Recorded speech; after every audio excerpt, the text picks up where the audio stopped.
Hello everyone, it's me, Coffeestitcher. It is November the 9th, which makes it the first, actually no, technically this is the second Sunday of November, because November 1st was 2 weeks ago. Good Lord, this has been a time. It's been a time. That's what we'll call that, a time. How has everybody been? This is episode 13 of the Reboot. So thank you for coming back. Thank you for watching. Thank you to everyone who has liked and subscribed. Feel free to tell your friends if you haven't, because share the love. I think I'm pretty awesome. I hope you do too, if you're still watching, that is. We've got a fair bit to show. I'm not doing any of the tutorials this week. I just didn't really have time. This has been kind of a hectic couple of weeks, but didn't really have the time to throw it together, not throw it, but to put it together the way I wanted to. So I will definitely be doing some of those things in the next couple of videos, though, I promise. All right, so all of that being said, yes, got a Asher who is very much demanding of attention. Come on, bro. Come here, yeah. We'll just sit like this. How's that? How's that, huh? He's a good boy. That was a big deal.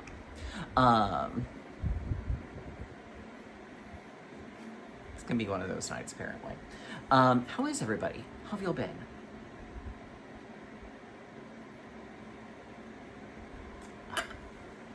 All right, so I do have 2 new starts. I have 1 finish. That's the only 3 cross-stitch projects I have worked on in the last 2 weeks. And that's because I finished, technically I guess I've got 2 finishes because I finished up the felt kit that I had started. I've been doing a lot of felt on Fridays, Saturdays, and sometimes on Sunday, depending on how I'm feeling about it at the time. And we've just had a slightly busier couple of weeks, so we've got that. I've got Stitching Monopoly. I'm guessing that's the official name for it. I actually don't know, truth be told. I should probably look that up.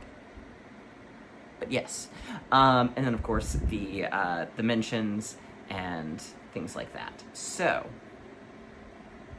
first, the people to mention. One is a new Floss tuber, and has 2 videos out, but I've enjoyed what she's got so far, and it seems like we've got a lot of things in common. It's Laura's Craft Room. She is from Canada, so she's got 2 videos. I've enjoyed both of them, so definitely recommend her. The other is one who is not new to Floss Tube, but is making a grand return after a longer period of time being off than I was. Fun fact, he was actually the first dude stitcher on Floss Tube. A lot of people think it was me. It was not me. And that is good old Stitcher Moose. I was very excited when I saw that he was back. He's had 2 videos, I think, back so far. He's back posting on Instagram. He does some very interesting projects. He has kind of a fun, quirky sense of humor. I highly recommend him. So, welcome back, Stitcher Moose. You have been missed. All right. So, what did I work on? Well, I guess first we'll do the felt projects. We'll do things a little out of order. We're just going to do things differently. So unfortunately, I can only show you 3 of the 6. I will put a photo up here. This is my visual cue to remind myself to put the photo of the first 2 up, or the first 3 up. So the cow we saw the last time.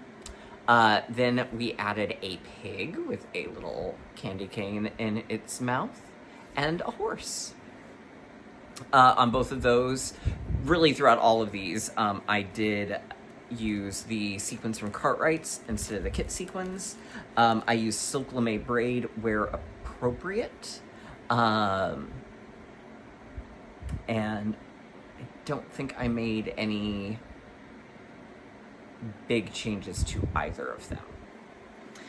Then the next up, because the Sondheim references abound, we have a little we have a white lamb. Little lamb, little lamb, I wonder how old I am. Gypsy, 1959. Great show. Music by Julie Stein. So the lamb didn't really do any major... I did switch and use, and I think I did this on maybe... There was one of them, either the pig or the horse, that had some holly as well. So I did 4 millimeter sequins for the holly berries so that they would fit a little better. But otherwise, there you go. I don't have one of the ones with the Santa hat, so I can't really show you. So I used 3 different types of white sequins. So this is white moonlight. Those are a good one for when you want something super sparkly but white. I actually think at least those 2 there, and there may be another couple in here, I think I accidentally did mix some of the white beef silicate sequins in with my white moonlights. So occasionally that happens.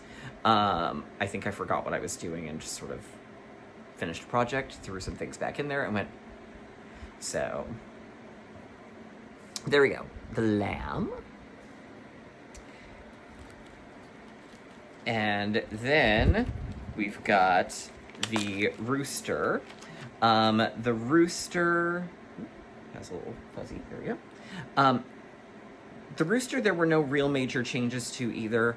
Obviously the sequins are showing up much lighter and a little less brown in here than in person. I think it's because I did use a clear bead.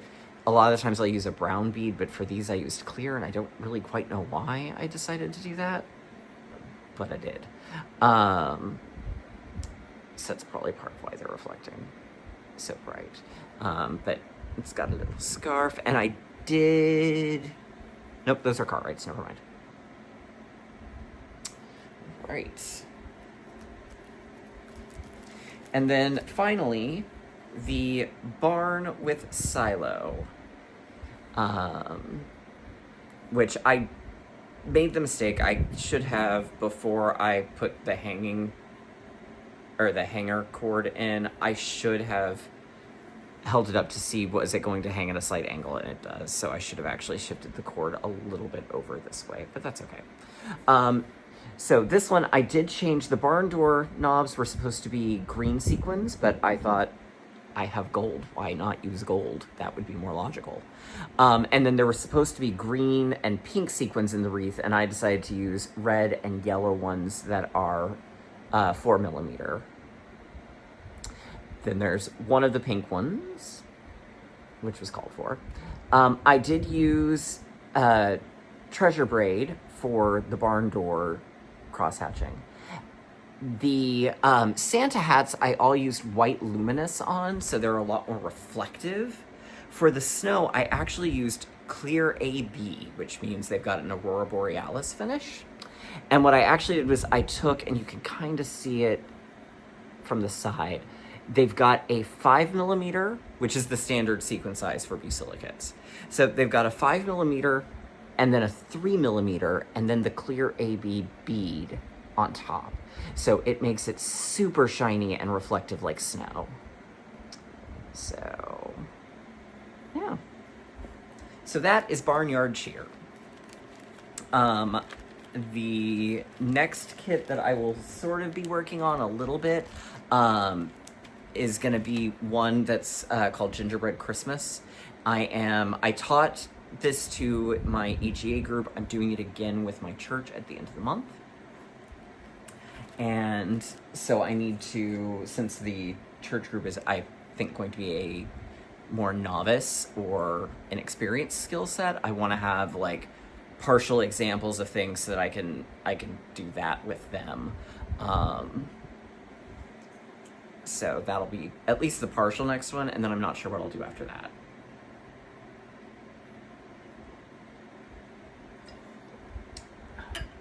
All right. So that's the felt project.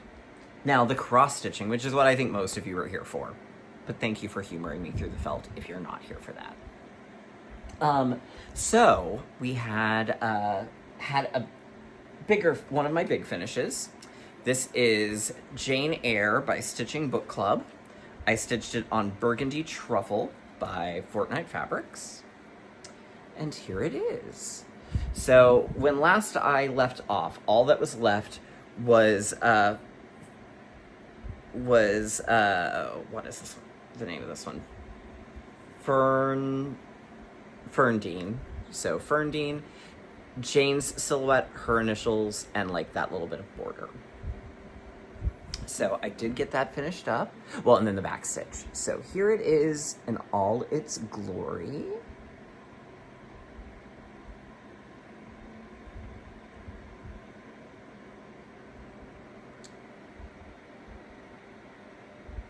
I did leave out, there was some back stitching, it's supposed to be some back stitching for their hair, but I liked how it looked without it, so I didn't do the back stitching there. But there we go.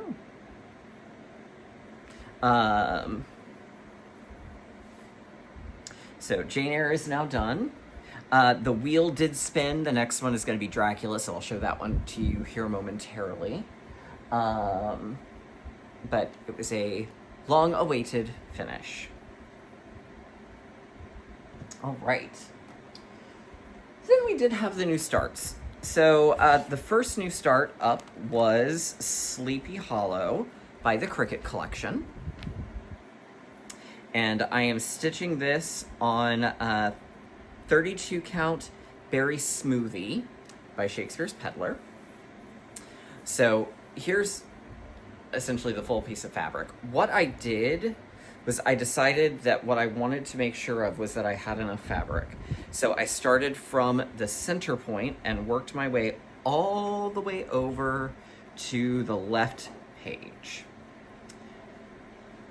Or the edge of the left, which is where I stopped that one at. And I did make it.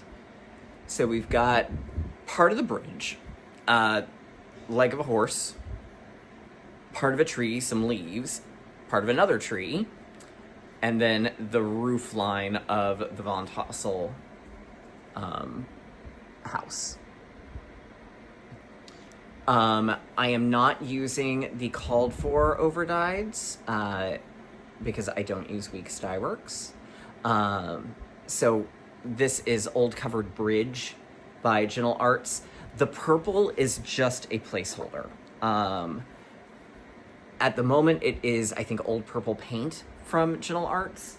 But I've ordered something. I was hoping it would be here before today, but it was not. But I did order something else that was a better color fit because the called for is eggplant. And I didn't have anything already that sort of fit that color scheme. So, there we go.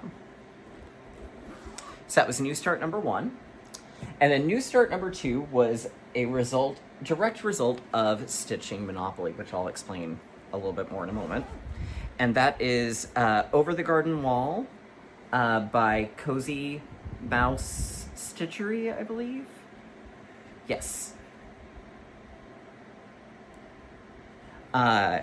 I am doing it on a random piece of 32 count linen. I don't even know who the dyer is. And I did 400 some odd stitches on it. So here it is. So I got the scissors, I got the words, and I got the branches that are working their way around Wirt's hat.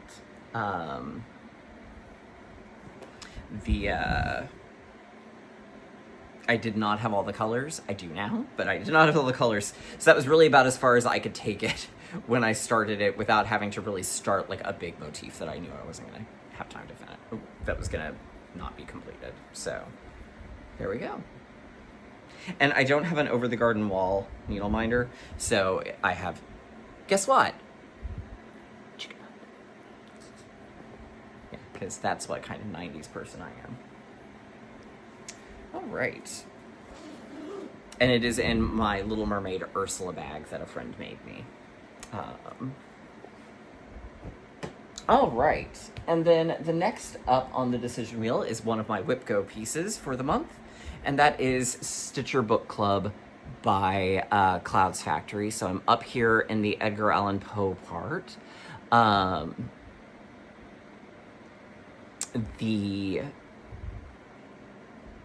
am still enjoying it. I'm slightly disappointed in some of the author choices.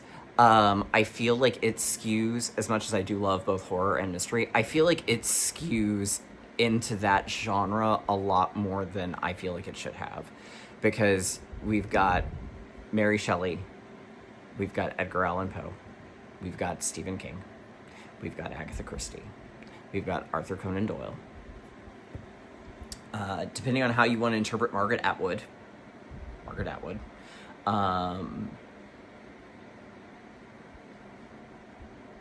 Depending on how you interpret some of Oscar Wilde's works. Oscar Wilde. I think Bram Stoker, because I think Dracula was one of the ones in October. So that's a lot. Like, I feel like it has just skewed a little bit much. There's only one author left. I am presuming it is going to be Dickens, because you can't buck Ebenezer Scrooge. We'll find out on December 1st. So, little on the disappointed side with that. I feel like there were other authors that might have been that could have been chosen throughout in various ways. I feel like it wasn't really necessary to have both Doyle and Agatha Christie to represent, like, classic British mystery. Frankly, I'm happy we're with Agatha Christie, but, you know, we shall see. We shall see what else happens. Maybe there'll be some alternate authors as well. But there we go. So that's what I'm going to be working on next. All right. So, Stitching Monopoly. It is a game. It is being basically run off of Discord. To be completely transparent, the only reason I found out about it, because I'm not great at watching Floss Tubes of people that I interact with on a regular basis, always. But, well, I guess I say that. No, I actually probably really do watch more. But Sammy J of Sammy J Stitches was talking about it in Virtual Stitchers one night. And I was like, oh, well, that actually sounds like fun and like something I could actually handle doing. And someone dropped out of a board, so I was able to join in since it hadn't started yet. And the basic concept is you have a list of 22 whips. And the spaces are each numbered with that whip.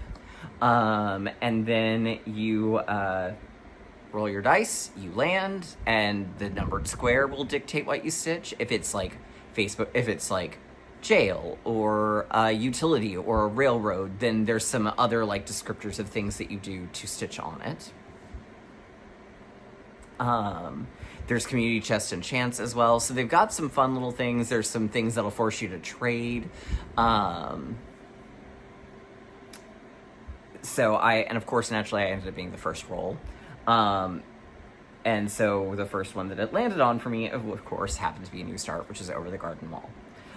So I did do 22 whips. There's one technical repeat. And I'll clarify in a moment. But it's got a mixture of New Starts, the active whips that are on my decision wheel, and then some ones that were just in the archive.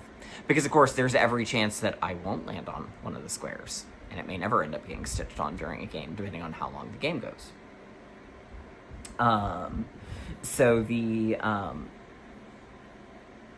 starting out is, of course, the main group of whips that I have going. So, which is Emerald City Book Club, Anna, Springtime Florals, Under the Sea, Meditation Garden, Farming Magic, what's now Dracula but was Jane Eyre, The Book Club Sal, Inspiration, Universal Monsters, Sleepy Hollow, and Cauldron Repair.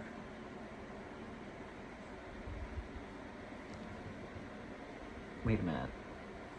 Emerald City, Brooks Books, Floral, Under the Sea, Garden, Farming, Dracula, Book Club, Inspiration, Universal Monster.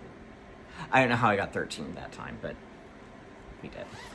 So real quick, I will show you where I'm at on Dracula, because that's now into the rotation. It's just on a regular white Ada. Nothing too fancy schmancy there. But I am a third of the way through it. Or actually, I guess a little more than a third of the way through it. I did not remember that I had started one of the little flowery things. So here we go. Dracula. Ta-da. Okay. All right. Mm-hmm. All right. Since you've already seen Sleepy Hollow and Over the Garden Wall, you won't see those again in this round. And then I didn't pull out the ones that y'all have already seen, that are part of my regular, because y'all have seen those somewhat recently or will see them regardless.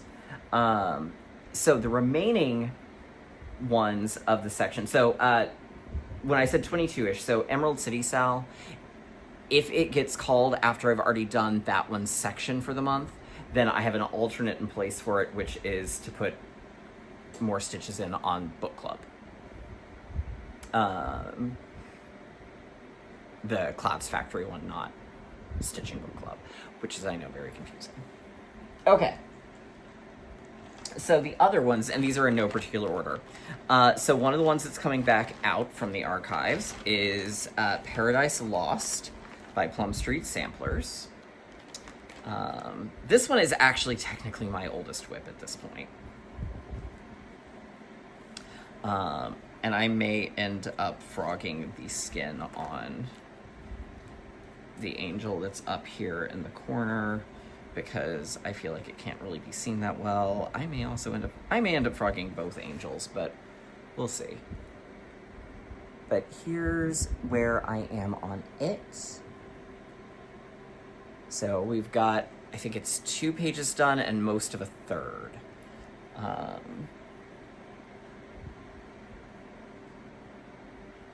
So, yeah. I started this one back ages ago. It had been intended to be a gift for my father, who longtime viewers will remember passed in, 5 years ago, the day before Halloween. And I haven't really been able to work on it since, but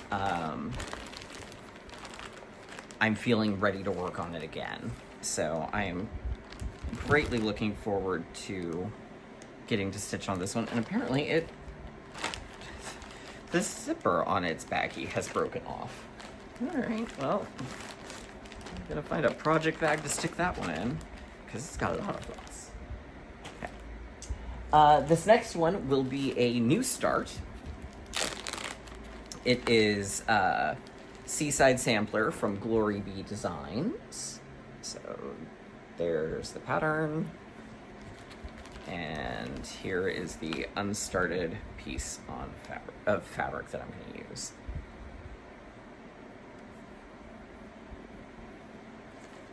Hopefully it actually fits on this. I will have to have to double check it, but it should. It's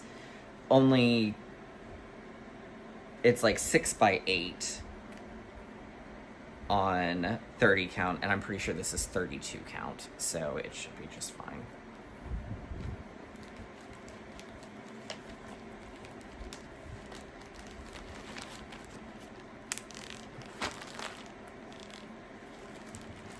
All right.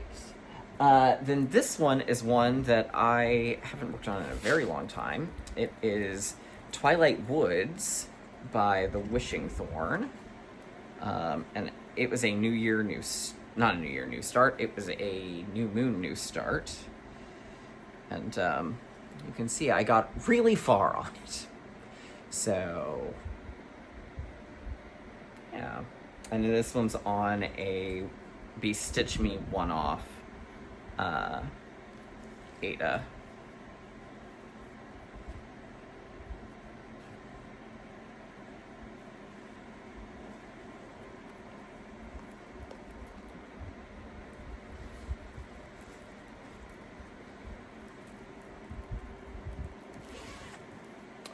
Right. Then the Sanctuary by the Drawn Thread. And here's where I am on it. I am doing the DMC conversion. However, I did make a change on one of the colors. Did I write it in somewhere? Maybe not.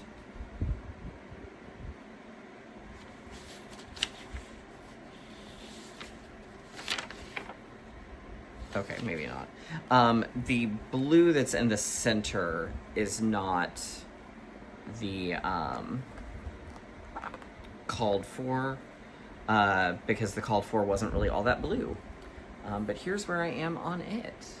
So I've got half of the regular cross stitching done, and I'm down into the next quadrant. So, but what I was doing was doing all of the cross stitch and then go back to do the specialty stitches to try and help keep the fabric from distorting. So, it's a very pretty piece.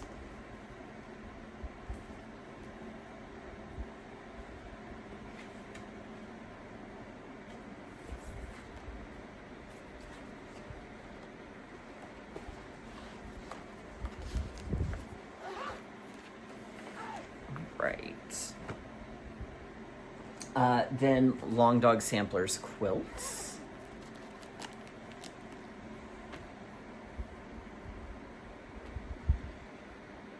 Which is at the halfway mark, or just a little past the halfway mark, I should say.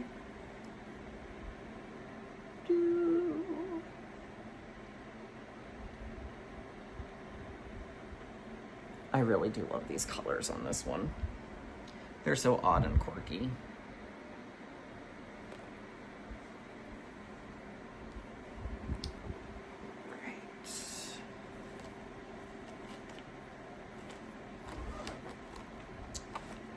Then this is the one that's going to replace the Frosted Pumpkins Under the Sea when I finish it. So then what's going to come out is Chinese Zodiac, because it's the next closest to a finish, because I have like basically 2 and part of one animal left and then 1 corner border. And then it'll be done. So, getting very close on that one. I don't anticipate that it'll be a finish this year, but it will be a finish, I think, early next year. It'll kind of depend on how the decision wheel goes.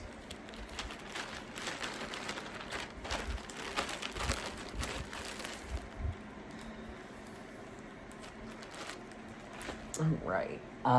This one is not a new start either. It is the Modern Folk Embroidery 2020 Family Patchwork Sal that I'm doing in my own conversion of colors. And there we go. Originally I had a whole like separate concept and I was gonna like have things done symmetrically, but I think in an effort to handle the fact that I've got so many different colors going on that I don't have the same amount of, what I may just do is each sort of definable section will be in its own colorway. And there we go.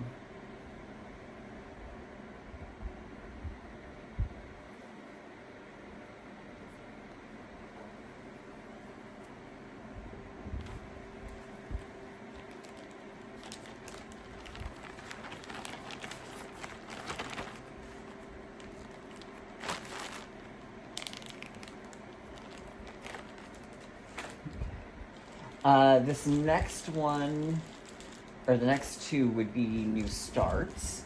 So one of them is Not All Who Wander by Dirty Annies, which I have partially kitted, it looks like, with a few colors.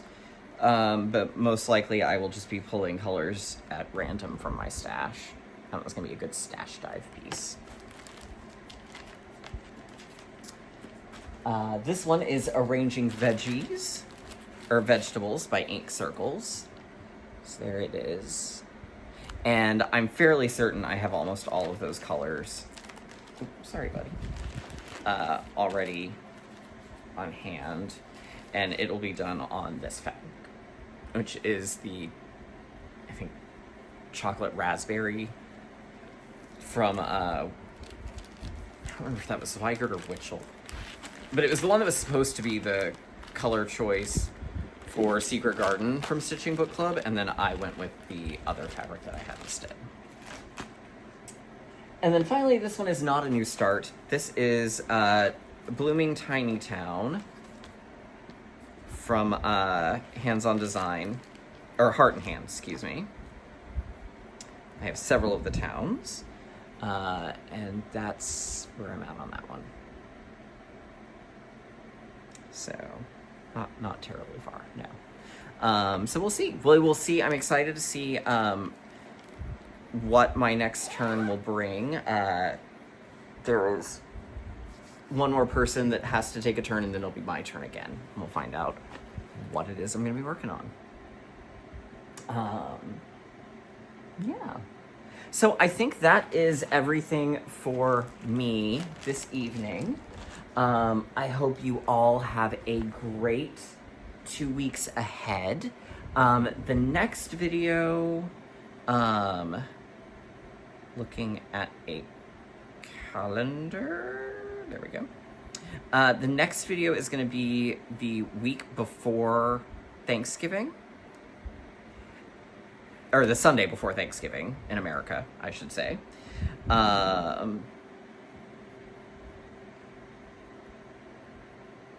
So I will see you all before that occasion.